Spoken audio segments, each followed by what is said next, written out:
Le 23 août prochain, cela fera déjà 10 ans que Jean-Luc Delarue est décédé, emporté par un cancer à l'âge de 48 ans. À l'approche de cette date anniversaire, TF1 a annoncé la diffusion d'un documentaire baptisé Jean-Luc Delarue, 10 ans déjà, de succès en excès, imaginé par Réservoir Prod, la maison de production que le défunt animateur avait lui-même fondée en juin 1994.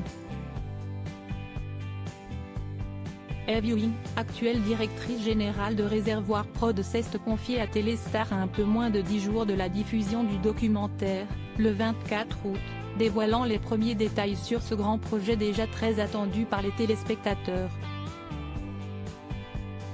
Que peut-on espérer ? Ce nouveau projet est né d'une envie de raconter son histoire comme une série, car son parcours est proche de la fiction, explique en préambule Eve Ewing, qui fait savoir que TF1 a été choisi plutôt qu'une chaîne de France Télévisions par loyauté.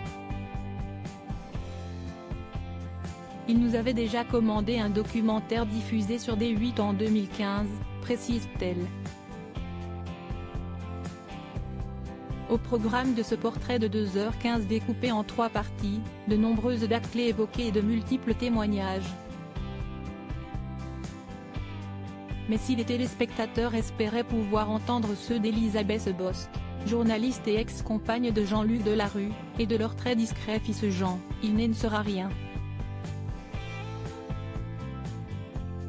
Elisabeth Bost, la mère de son fils, ne souhaitait pas s'exprimer sur le sujet, fait savoir Eve Ewing auprès de nos confrères de Téléstar. Et puis il y a Jean, qui a 15 ans aujourd'hui. On voulait respecter ça. Si est-il la saga de l'homme de télé que l'on souhaitait mettre en avant. Les 10 ans de la mort de son ex-compagnon n'est pas sans raviver de douloureux souvenirs pour Elisabeth Bost, qui s'était retrouvée dans une bataille judiciaire contre Anissa Delarue, la veuve de Jean-Luc Delarue, après le décès de l'animateur. Les deux femmes s'étaient opposées pour l'héritage, Elisabeth Bost demandant à ce que le mariage d'Anissa Khelifi Delarue avec le père de son fils soit déclaré nul. Le tribunal de grande instance de Paris avait finalement donné raison à la veuve de Jean-Luc Delarue en déclarant que leur mariage était un projet mûrement réfléchi avant même la découverte du cancer de l'animateur tant aimé. Elisabeth Bost avait donc perdu le procès. Dans Jean-Luc Delarue, 10 ans déjà, de succès en excès, les téléspectateurs pourront malgré tout découvrir les témoignages des parents de Jean-Luc Delarue mais aussi d'anciens collaborateurs ou animateurs et producteurs comme Christophe de Chavannes et Thierry Ardisson.